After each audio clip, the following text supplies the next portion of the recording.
door to the stage.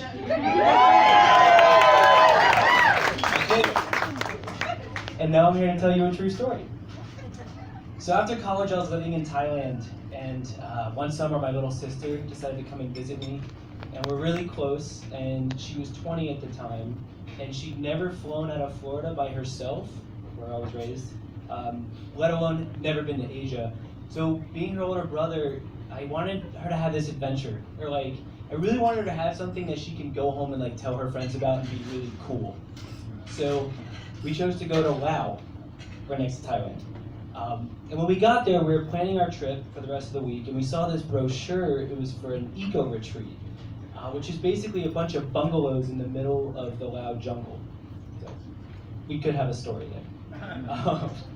And the brochure looked like a blast. There were pictures, there were all these travelers sitting in circles, and they're telling stories, and they're passing food around, and one guy's got an acoustic guitar, and we're like, this is this whole satsang kumbaya thing. This looks awesome.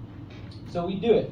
So the next day we get on a scooter, and we ride an hour out of town, and there is no one on the way. We don't see a soul on the way there. We are literally driving the scooter into the middle of the jungle. No cell phone reception. And when we get there, it was kind of weird. There was, we saw the sign for the retreat, and then when we parked the scooter, there weren't any other scooters or cars or anything. So we hop off, we follow some signs. We had to hike a mile to get to the entrance. And it's really quiet when we get there. And it almost looks like the place was abandoned. And this young woman comes out. She's about 22 or 23. She's Israeli. And her older brother runs the place. And he's traveling with his Laotian wife. And we're like, where is everyone? And she goes, oh, you're the only ones here tonight. And my sister and I looked at each other like, yo, what happened to the set song? What happened to the Kumbaya pictures? We're like, all right, whatever.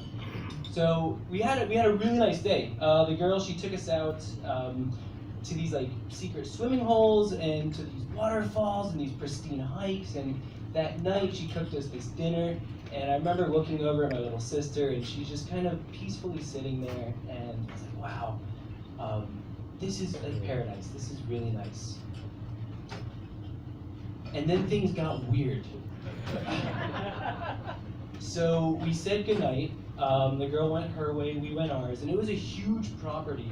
So we had to walk a while to get to our bungalow. And the bungalow, it's on stilts. So it's raised pretty high, and there's this rickety staircase to get in. And there's only one way in, one way out.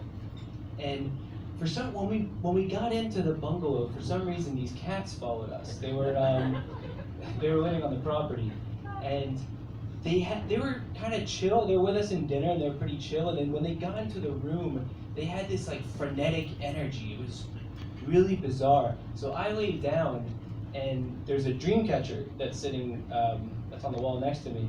And one of the cats hops onto the bed, walks right over, and just swats the dream catcher off the wall. Which I was like, that's weird. I mean, that thing is supposed to ward off evil spirits, and this cat was first order of business. Bam! Just took the thing off. And we had these rafters above our beds, and we had mosquito nets hanging above our beds as well, in the middle of the jungle. And the cats, they shimmy up the walls. Before that, they're running around the room, and they're knocking stuff over, and they shimmy up the walls. They get onto the rafters, and they're just jumping from rafter to rafter over our beds. And one of the cats is a kitten, or it's still getting there. And it shimmies up the wall, and it gets on the rafter, and it's right above my sister's bed. Again, mosquito net over the bed. And the cat looks a little unsure, it's sort of, still getting used to its paws and stuff. And right as it's about to jump to another rafter, it just falls directly on my sister's net. And it was like those cartoons where you just see this sort of big cloud, and there's arms and tails flying everywhere. And, there's screeching, and there's meowing, and there's screaming. And my sister just throws the cat off, and we're like, all right, these cats gotta fucking go. So we pick the cats up, and we have to pick them up and toss them out. And I have to barricade the door with my backpack. There wasn't like a lock or a latch on it. I barricaded with my backpack because the cat is driving its weight into the door, trying to get in. So I lay down, and within seconds, I just hear, bam! There's this window, it's right next to me. I have no idea what it is. I look outside, and there's this little porch right outside the bungalow. One of the cats sprints up, jumps up, and launches its body into the window, shoulder first, trying to break through the window. Like, what the?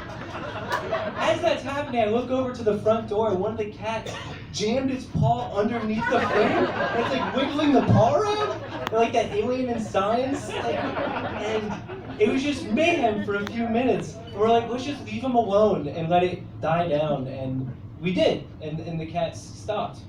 We're like, well, that was weird. And we only, there's no electricity, so there's just a candle burning, and we're like, all right, it's time to go to bed. So, that was fun. We blew the candle out, and we're laying there, and we're both quiet. And then in the distance, we heard footsteps. And at first, it was quiet, and then they were getting closer. And I said, Rachel, I whispered, do you hear that? She said, yeah. And I said, don't say anything. And the footsteps got closer, and you could tell it was a human, because you could hear it was like something with two legs, and you could hear the crunch of the gravel, like it was wearing shoes. And whatever it was, it sounded big. And it wasn't like out for a night stroll. Like this thing was just sort of steadily approaching. Crunch, crunch, crunch, crunch. And it gets underneath, like I said, the bungalow's one floor up. It gets right underneath our beds, and it just stops. And my heart's racing.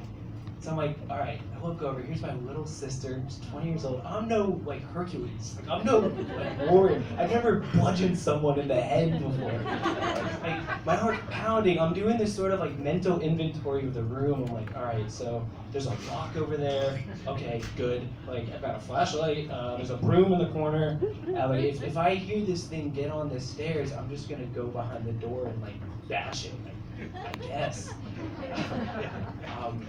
My heart, again, pounding, and the footsteps start up again. Crunch, crunch, crunch, and it stops. And then it starts again, and it does it it circles 3 times underneath the bungalow, and then it stops again. And it stops for a while. I said, Rachel, I have to go see what it is. So I grabbed the flashlight. I was like, all right. 1, 2, 3. I pop out of bed, I rip open the door, I kind of thrust the flashlight where I think this thing is, and there's nothing there at all. Thank you.